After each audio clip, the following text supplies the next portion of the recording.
That's tough. I mean, you when you're a Division I basketball coach, there's not a lot of time to think about what else is going on in the world. It's pretty simple, kind of day to day. You're focused on how you can get your basketball team better. We had High Point in a pretty good spot, and I was happy there and felt fortunate to be there and supported and all the things you want to help you be successful in one of these jobs. And so I certainly wasn't looking. It was surprising when Mac brought it up to me initially.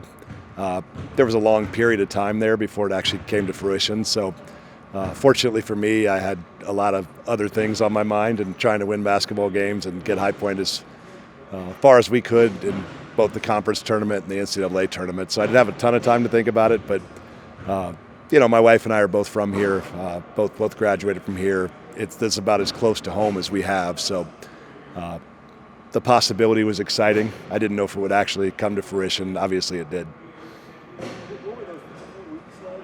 Those couple of weeks like when you were deciding, waiting to see if it would come to fruition? What was that like? Like I said, I was pretty much focused on High Point at that point, so I didn't have a ton of time to think about it. I probably would have driven myself mad had I had downtime. But fortunately for me, we had games kind of to really focus on, and so many other things that just were consuming my time and my energy, my thoughts at that moment. So I didn't get a ton of time to sit there and stress and worry about things I couldn't control. What do you think is the greatest thing Mac has taught you so far, whether it be X's and O's wise or handling people wise?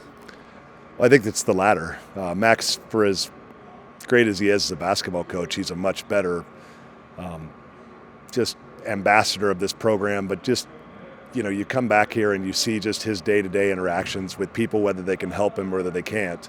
He treats everyone the same, and it's just, that's a life lesson that serves me well in every capacity, well beyond basketball. What did it mean to you to have one of your assistants get a chance to succeed with High Point? Yeah, I mean, it's difficult. I have 4 assistants with babies under a year old, and they'd done a fantastic job for me, elevating our program, giving all that they could to our program. So, to leave them behind potentially and without work was something that was really weighing on me heavily. The fact that it all worked out and that Flynn got the opportunity to continue to lead that program forward and kind of just build the next chapter, it's the best. I mean, it leaves me in a good place with High Point, and I know that they'll continue to move forward and continue to have many more firsts. Alan, when you did have a chance to wrap your head around this, what did it mean to you that you played for one coach, you coach under the next, and coaches of that?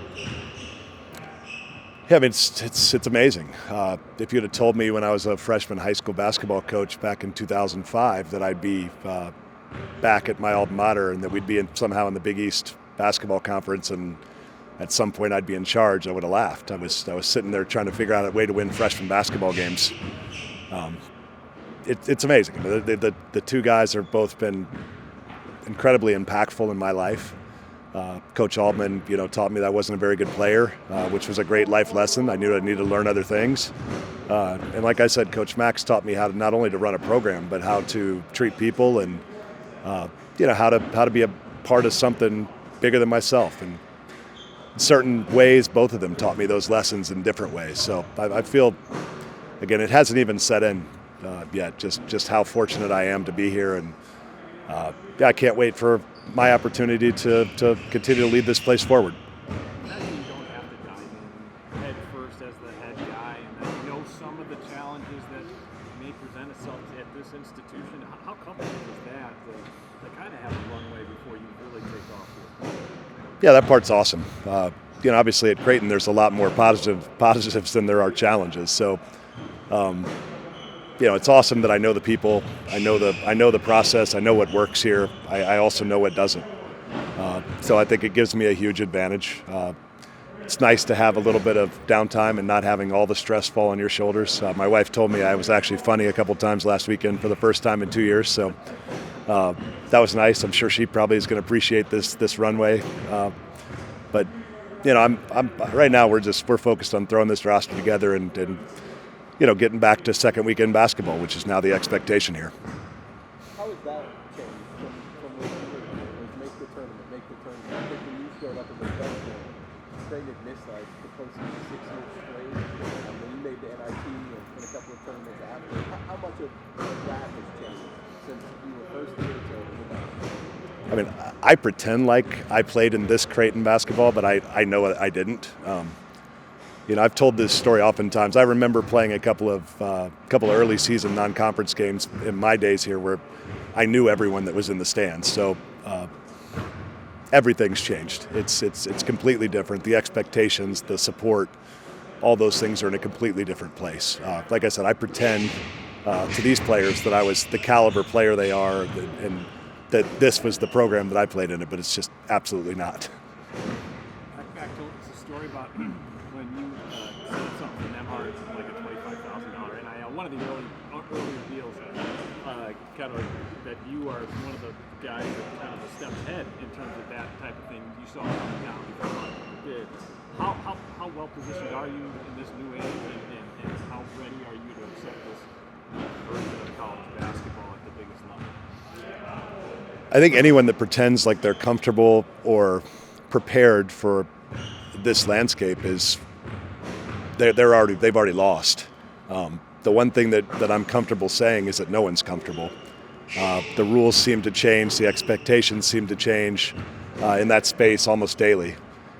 So I think, fortunately for me, I was in a position where I had a boss and Coach Mack that had done it for a long time one way, and I think there were a lot of assistant coaches that went to their bosses and told them what was on the way, and I think most of them didn't have the foresight. He gives me credit, but he was the one that listened, and I think a lot of my colleagues that were assistants around the country fell behind because their bosses weren't forward thinking the same way. As far as how we move forward in this space, I think we've just got to consistently try to stay ahead of things. We've got to consistently try to take advantage where we have advantage, and we've got to make sure that that we're always thinking of new ways to evolve and new ways to find advantage in a space that's consistently changing. I had the sign on my wall. Some of you might have heard me say this at some point, but I had a sign on my wall in my office in High Point. It's the only sign I had in the entire office, and it said CEO, which stands for Change Equals Opportunity.